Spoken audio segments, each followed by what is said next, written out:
Hello to all my dear friends, welcome to your channel Study and Technology Material। So guys, तो आज का topic होने वाला है हमारा सोर्स ऑफ एनर्जी का जो चैप्टर है पार्ट 3 वीडियो, जिसमें हम लोग कवर करेंगे fossil fuels and wood as a fuel.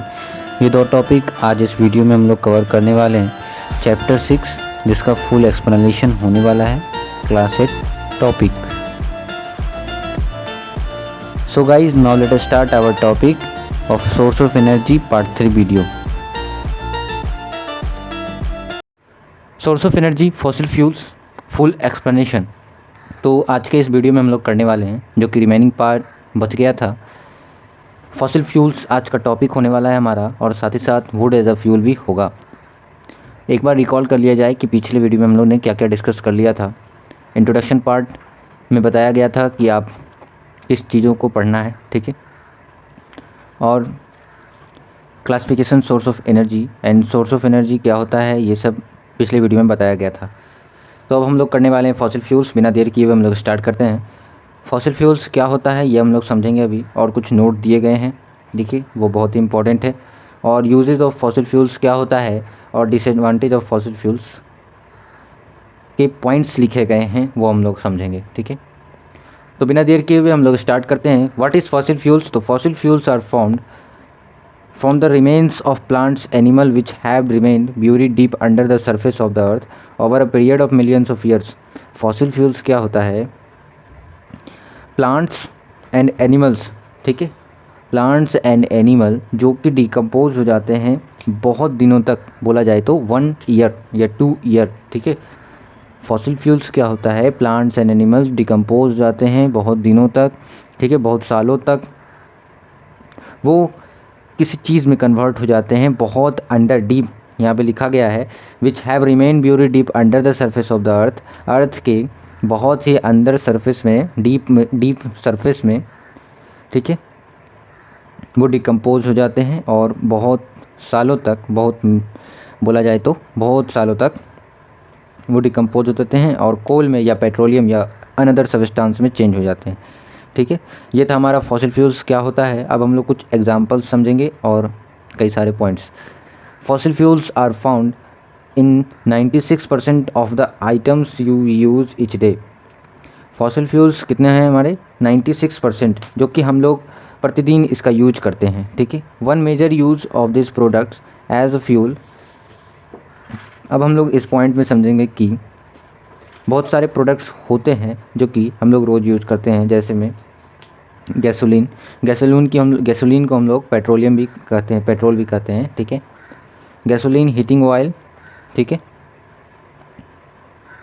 And natural gas. Natural gas का भी हम लोग यूज्ड इलेक्ट्रिसिटी पैदा करने में हम लोग करते हैं, ठीक है। ये था हमारा क्या, नोट्स, ठीक है। तो इसे आप लोग इम्पॉर्टेंट समझना है आपको। और अब हम लोग देखने वाले हैं यूजेज ऑफ फॉसिल फ्यूल्स क्या होता है। तो यूजेज ऑफ फॉसिल फ्यूल्स का फर्स्ट पॉइंट जो आपको गिवन है, they are used in generating energy in the thermal power plant. अब फॉसिल फ्यूल्स का यूज़ जो है वो इलेक्ट्रिसिटी जनरेट करने में और कहाँ किया जाता है? थर्मल पावर प्लांट में। क्लियर है? फर्स्ट पॉइंट जो है वो क्लियर हो गया आपका। अब जो हमारा सेकेंड पॉइंट जो आपको आपके स्क्रीन पर है, natural gas is also used in thermal power plant. Natural gas का जो यूज़ हम लोग थर्मल पावर प्लांट में भी इसका यूज करते हैं। ये था हमारा सेकंड पॉइंट। अब हम लोग थर्ड पॉइंट देख लेते हैं। थर्ड पॉइंट क्या है? Petroleum bio products like paraffin wax, lubricating oil etc are use for different purpose, ठीक है। ये सब हम लोग आगे समझेंगे, ठीक है। तो पेट्रोलियम जो है, पेट्रोलियम बायो प्रोडक्ट्स जिससे निकलता है, पेट्रोलियम को अगर रिफ़ाइन किया जाए तो उससे बहुत सारे मटेरियल निकलते हैं, जो कैसे कुछ प्रकार इसमें लिखे हुए हैं। Paraffin wax and lubricating oil, ये दो सब्सटेंस के नाम लिखे हुए हैं जो रिफाइनिंग होके निकलते हैं, ठीक है। पैराफिन वैक्स और लुब्रिकेटिंग ऑयल, ये सब कई डिफरेंट पर्पसेस में इसका यूज़ किया जाता है। अब हम लोग देख रहे हैं डिसएडवांटेज ऑफ फॉसिल फ्यूल्स, ठीक है। ये भी बहुत ही इंपॉर्टेंट है, ये भी आपको समझना चाहिए। ये जो क्या है, ये नॉन रिन्यूएबल है, ठीक है। अगर एक बार इसका स्टॉक ख़त्म हो जाता है तो उसको दोबारा लाना थोड़ा सा पॉसिबल नहीं है, ठीक है, अनपॉसिबल होता है, ये इम्पॉसिबल है, दे आर नॉन रिन्यूएबल। अब सेकेंड पॉइंट है हमारा, they produce a lot of carbon dioxide that causes green house effects. तो फॉसिल फ्यूल्स का क्या डिसएडवांटेज है, ये बहुत ज़्यादा जो है वो कार्बन डाइऑक्साइड प्रोड्यूस करता है, जिसके कारण हम लोग को ग्रीन हाउस इफेक्ट्स हो सकता है, ठीक है, ज़्यादा हो सकता है। अब जो हमारा थर्ड पॉइंट है, they produce a lot of smoke, ये बहुत ज़्यादा जो है स्मोक पैदा करता है, ठीक है। तो इस टॉपिक में हम लोग ने समझा कि फॉसिल फ्यूल्स क्या होता है और नोट भी हम लोग ने देखा। आई होप आपको क्लियर हो गया होगा फॉसिल फ्यूल्स क्या होता है। यूजेज ऑफ फॉसिल फ्यूल्स हम लोग ने समझा कि 3 पॉइंट्स दिए गए हैं, जो कि आई होप आपको पसंद आए होंगे।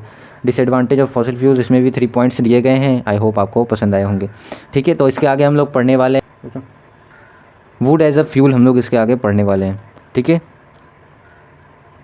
तो स्टार्ट करते हैं हमारा wood as a fuel. So guys, तो जैसा कि आपको पता है कि अब हम लोग वुड एज अ फ्यूल करने वाले हैं। वुड एज अ फ्यूल में हम लोग को पढ़ना है wood is a major renewable resources. Wood क्या है, एक रेन्यूएबल रिसोर्सेज है, ठीक है। The combustion of wood is currently the largest source of energy. Wood can be used for cooking and heating. It may occasionally be used in steam engines and steam turbines that generate electricity। तो would as a fuel में हम लोग पहले तो ये समझ लेते हैं कि वुड जो है एक रेन्यूएबल रिसोर्सेज है। और रेन्यूएबल रिसोर्सेज क्या होता है, ये आपको पिछले वीडियो में समझाया गया था। रेन्यूएबल रिसोर्सेज क्या होता है कि जिसे हम लोग रिप्लेस कर सकते हैं, रिसाइकेबल होता है, उसे हम लोग रेन्यूएबल रिसोर्सेज कहते हैं। क्लियर है।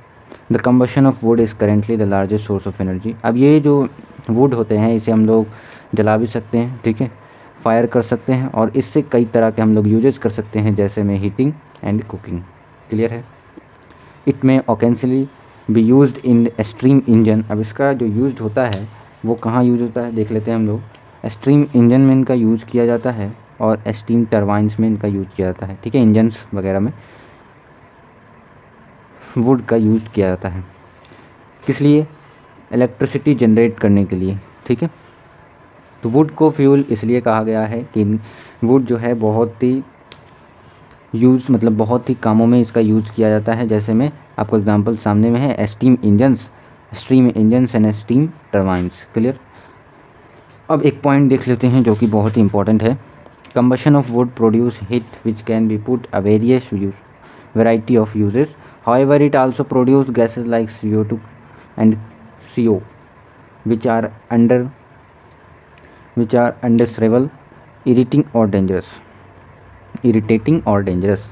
Combustion of wood produce heat which can be put मतलब यहाँ पे बताया जा रहा है आपको कि जब वुड फायर होते रहता है तब उसमें से हीट प्रोड्यूस होता है, ठीक है, जिसका हम लोग डिफरेंट वेराइटीज़ में हम लोग इसका यूज़ करते हैं, ठीक है।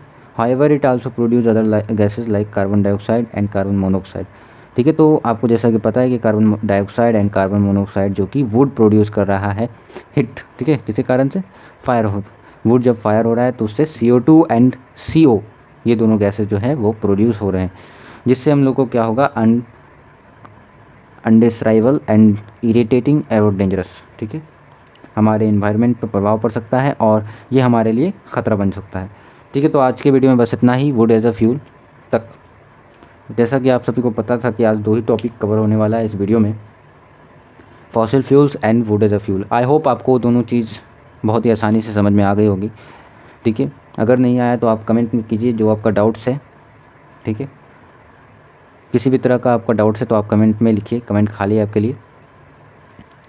तो फिर मिलते हैं नेक्स्ट वीडियो में। नेक्स्ट वीडियो कोल पर आने वाली है, ठीक। तो बने रहिए हमारे साथ और चैनल को सब्सक्राइब करके रखें। Thank you.